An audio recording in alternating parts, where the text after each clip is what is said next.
besties, welcome back to my channel. It's your girl's tales. We are outdoors. Yeah, we are outdoors. So what's going on today? It's been a while, it's been a minute, but I said today that I'm outdoors with my baby. I'm at a park. Let me just do this video, and since there are less cars moving, I can just wrap up this video in 10 minutes, right? Okay, thank you so much, my subscribers. I love you so much. You guys mean a lot to me. Thank you, besties. Let's get monetized real quick, right? So today I want to talk about the benefits of being an immigrant here in Canada. The first one, which we all know, is you get your GST HST. I don't really know the meaning of all of these things, but it has something to do with tax, I believe, for the previous year. So we got our GST HST sent to us last month, and it was about $380 something. That was what we got. So you get that when you apply for your if you don't have children yet, you can apply, by filling the form. But if you have a kid and you apply for the Canadian Child Benefit, which is the CCB, you don't have to apply for the GST HST again. It gets sent to you.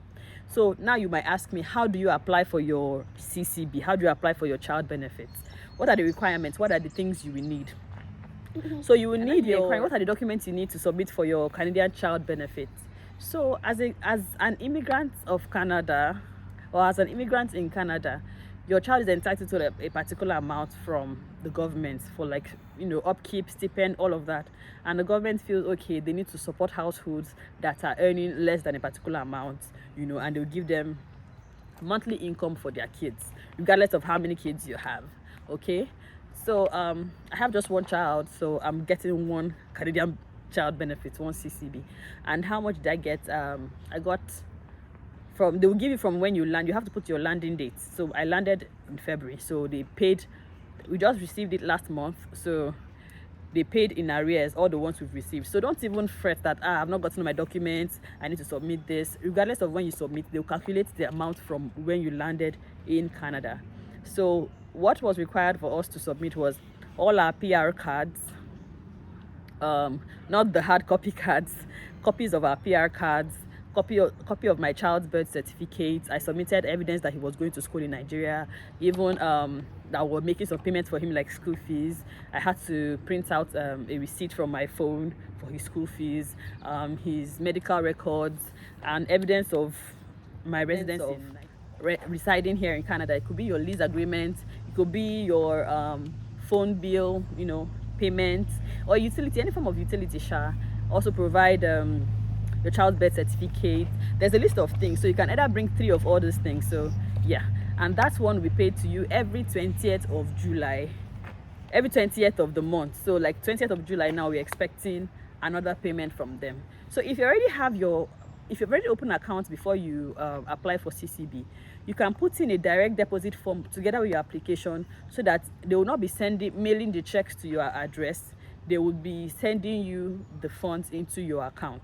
So that's another way to go. I did not put a direct deposit form in my application, but I had to contact them eventually to get the money to be sent to my account rather than a physical check being sent. The first one received was a physical check, and some people just go with the old-fashioned way of receiving physical checks. So that's for CCB. I've mentioned GST HST, I've mentioned CCB. Another thing you can benefit as being an immigrant here in Canada is what they call Canadian Trillium Benefit. Trust me, I don't know what that is. I think you have to read it up. I'm just telling you the benefits, you can read it up. But I think it has something to do with property tax, and I think the energy, Ontario Energy, I don't think it's in all provinces, but this is Ontario Trillium Benefits. Yes, so you get that one as well. It's not so much. I think it's either $200 or so. I don't know how much it is because we've not received that one, but that is another benefit. Another benefit is climate. They also pay, I don't know the full meaning, but I know they also pay something about for climate. They also give a kind of reimbursement, back to not reimbursement, they also give a kind of payment for that as well. I think you have to be entitled. I don't know what the criteria is, but I know they give, and I think maybe you have to have probably done your taxes a year before or something. Yeah, so that one is that. There is also the Canadian Child Dental Benefits. Now, a lot of people are missing out on this. They don't joke with their teeth here in Canada, or guys. A lot of people are missing out on this. I got to know about it, but because I hadn't received my CCB, I did not even know what and what to do. So for the Canadian Child Dental Benefit, what you require is just your SIN, your SIN. If your child should be less than 12 years old, yeah, and you're entitled to a particular amount based on your income, that you've declared for a previous year. So if you come into Canada this year, you can go ahead and apply. It's between July to June. I think that's the way it's run. So you have to, first of all, you book an appointment with your dentist, any dentist in your environment. Book an appointment. You can book like maybe 20 days ahead appointment so that you can get the funds from the government before you go ahead and visit the dentist. So I got an appointment for 20 something of the ending of the month, and I called, and their wait times, guys, is long. If you call the number, just be very patient, because you can be, I was on a hold for close to 1 hour. That shows you how people call into that line. I was on a hold for close to or more than an hour, guys. So they asked for my SIN, asked for my son's SIN, asked if my son is under my HMO, like my health insurance at work, or my husband's health insurance at work, which we did not include. If your child is either under your insurance or your spouse's insurance, they would not give you. I'm not sure they will, because for them to inquire, that means you already have access to free dental care, right? So we don't have him on any of our platforms. Then they'll also inquire where you live, all of those things, just to get an updated information about you.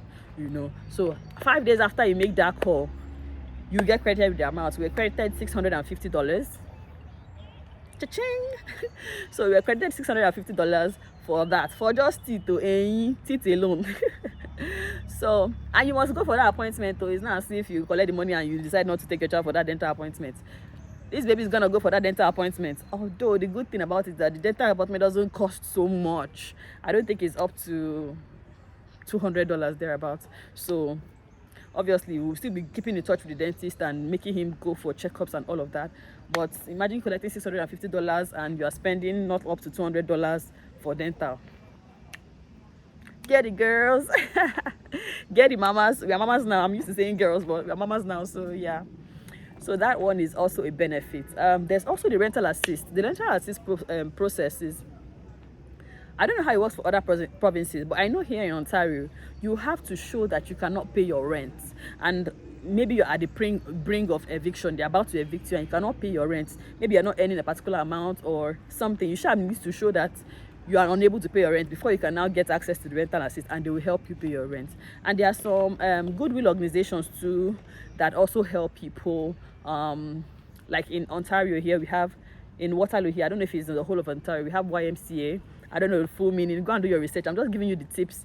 We have YMCA. I wrote to YMCA. There is 3 months free gym. I don't have the strength to do that. You can do gym, you can go for swimming, any of those. So that one is in place. They also help with accommodation. They help with to look out for jobs as well. They can enroll you to some job fairs, workshops, and all of that. So those are some of the benefits I know. And also there's like food bank in various cities, that when you land, if you can actually access for that short period, just to keep body and soul together, so you don't spend all your POF at once. See, another thing Nigerians don't know is that the kind of lifestyle you're living in Nigeria, when you come here, just humble a bit. A lot of people I see, maybe they're living in high, duplexes in Nigeria, all of that, and you come here and you want to get that kind of accommodation here in Nigeria, and you've not gotten here in Canada, you've not secured a job like that. Please don't do that. Do not do that. The next video I'm going to talk about the reason why we chose a basement and how we are now house hunting. All right, see you in the next one. If I have more information about other benefits, I would let you know. Right, thank you so much for watching. I mean, your girl Stels. Bye.